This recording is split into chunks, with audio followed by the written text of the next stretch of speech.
ஆதியாகமம் 38ஆம் அதிகாரம். அக்காலத்திலே யூதா தன் சகோதரரை விட்டு அதுல்லாம் ஊரானாகிய ஈரா என்னும் ஒரு மனிதனிடத்தில் போய் சேர்ந்தான். அங்கே யூதா சூவா என்னும் பேருள்ள ஒரு கானானியனுடைய குமாரத்தியைக் கண்டு அவளை விவாகம் பண்ணி அவளோடே சேர்ந்தான். அவள் கர்ப்பவதியாகி ஒரு குமாரனை பெற்றாள். அவனுக்கு ஏர் என்று பெயரிட்டான்.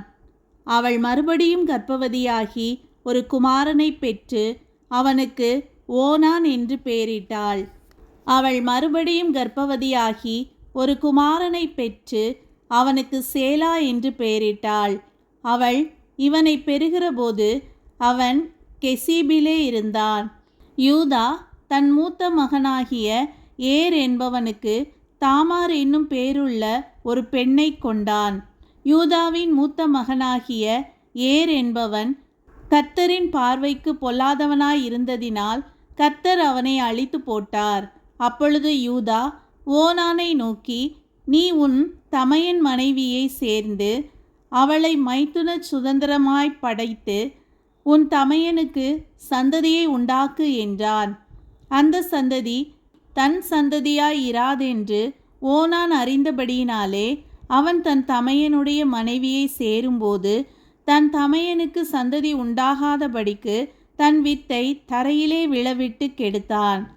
அவன் செய்தது கர்த்தரின் பார்வைக்கு பொல்லாததாயிருந்ததினால் அவனையும் அவர் அழித்து போட்டார். அப்பொழுது யூதா தன் குமாரனாகிய சேலாவும் அவன் சகோதரர் செத்தது போல சாவான் என்று அஞ்சி தன் மருமகளாகிய தாமாரை நோக்கி, என் குமாரனாகிய சேலா பெரியவனாகும் மட்டும் நீ உன் தகப்பன் வீட்டிலே கைம்பெண்ணாய் தங்கியிரு என்று சொன்னான். அந்தபடியே தாமார் போய் தன் தகப்பன் வீட்டிலே தங்கியிருந்தாள். அநேக நாள் சென்ற பின் சூவாவின் குமாரத்தியாகிய யூதாவின் மனைவி மரித்தாள். யூதாவினுடைய துக்கம் ஆறின பின் அவன் அதுல்லாம் ஊரானாகிய தன் சிநேகிதன் ஈராவுடனே திம்னாவிலே தன் ஆடுகளை மயிர் கத்திரிக்கிறவர்களிடத்திற்கு போனான். அப்பொழுது உன் மாமனார் தம்முடைய ஆடுகளை மயிர் கத்திரிக்க திம்னாவுக்கு போகிறார் என்று தாமாருக்கு அறிவிக்கப்பட்டது. சேலா பெரியவனாகியும் தான் அவனுக்கு மனைவியாக கொடுக்கப்படவில்லை என்று அவள் கண்டபடியால் தன் கைம்பெண்மைக்குரிய வஸ்திரங்களை களைந்து போட்டு முக்காடிட்டு தன்னை மூடிக்கொண்டு திம்னாவுக்கு போகிற வழியில் இருக்கிற நீரூற்றுகளுக்கு முன்பாக உட்கார்ந்தாள். யூதா அவளை கண்டு அவள் தன் முகத்தை மூடியிருந்தபடியால் அவள் ஒரு வேசி என்று நினைத்து அந்த வழியாய் அவளிடத்தில் போய் அவள் தன் மருமகள் என்று அறியாமல், நான் உன்னிடத்தில் சேரும்படி வருவாயா என்றான். அதற்கு அவள், நீர் என்னிடத்தில் சேரும்படி எனக்கு என்ன தருவீர் என்றாள்.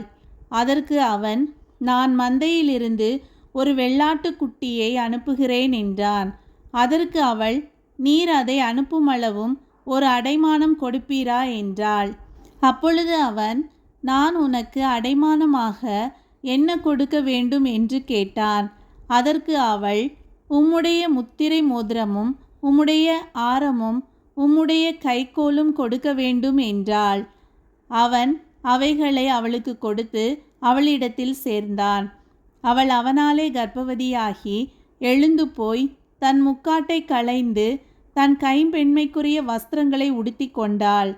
யூதா அந்த ஸ்திரீயினிடத்தில் இருந்த அடைமானத்தை வாங்கி கொண்டு வரும்படி அதுல்லாம் ஊரானாகிய தன் சிநேகிதன் கையிலே ஒரு வெள்ளாட்டுக்குட்டியை கொடுத்து அனுப்பினான்.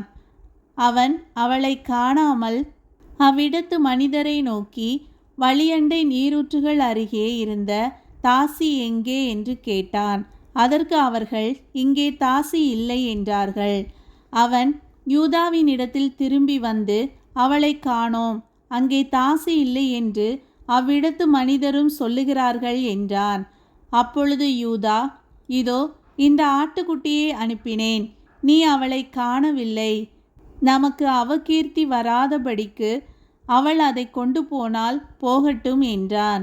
ஏறக்குறைய 3 மாதம் சென்ற பின்பு உன் மருமகளாகிய தாமார் வேசித்தனம் பண்ணினாள். அந்த வேசித்தனத்தினால் கர்ப்பவதியும் ஆனாள் என்று யூதாவுக்கு அறிவிக்கப்பட்டது. அப்பொழுது யூதா, அவளை வெளியே கொண்டு வாருங்கள், அவள் சுட்டெரிக்கப்பட வேண்டும் என்றான். அவள் வெளியே கொண்டு வரப்பட்ட போது அவள் தன் மாமனிடத்துக்கு அந்த அடைமானத்தை அனுப்பி, இந்த பொருட்களை உடையவன் எவனோ அவனாலே நான் கர்ப்பவதியானேன். இந்த முத்திரை மோதிரமும் இந்த ஆரமும் இந்த கோலும் யாருடையவைகள் பாரும் என்று சொல்லி அனுப்பினாள். யூதா அவைகளை பார்த்தறிந்து, என்னிலும் அவள் நீதியுள்ளவள், அவளை என் குமாரனாகிய சேலாவுக்கு கொடாமற் போனேனே என்றான். அப்புறம் அவன் அவளை சேரவில்லை.